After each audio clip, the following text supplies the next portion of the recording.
This is part 4 of my Phantom 2 hacking project, and I've already started, got up the gumption. I actually tested the drone, disassembled, so the thing was working. I've already started unsoldering stuff, but I thought I better video my progress before I got too far along. Let me show you how far I've got. Well, here are the 4 ESCs and the main board. I undid all the wires that went through the frame. And of course, I unattached the ESC controllers. They just unclipped. I'll leave them with the ESCs because I might actually be able to use them in another project. And unsoldered the power in 4 places to the ESCs. So next, what I'm thinking of doing is unsoldering these from the ESCs. They go to the motor, and soldering them onto these gold bullet connectors for each one of those terminals. So that'll be 12 of these I'll put on there. So let's see, where am I at? Oh yeah, I pulled the antenna wires out too. Here's one. They went through the chassis. That's your 2.4 gig antennas. They hung down on the landing gear. Well, I got one of the ESCs out, and I kind of butchered one of the pads, got it too hot. I'll show you in a minute.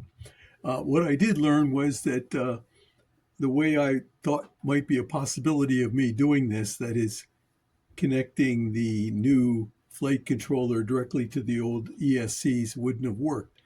And let me show you why. So this is the unsoldered ESC right here.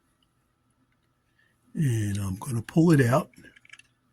And of course, on the bottom of the ESC are the LEDs, which the Phantoms use to signal like whether they have a GPS lock, whether the battery's low, all kinds of different flashing combinations to tell you what's going on. So that's probably why they got 4 wires on here, and then instead of the typical 3 you see on a usual ESC. And also you can see, really close if I can get that close. Let's see the focus. You can see the center one right there. When I pulled off the wire, the pad came with it. The copper pad on the board, which probably trashes that board.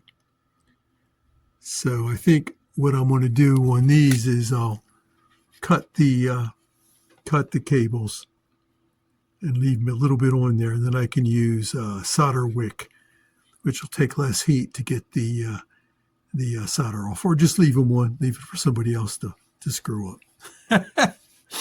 I'll probably screw the little plastic bit back in there on the bottom and figure out whether I can get my own LED pattern in there.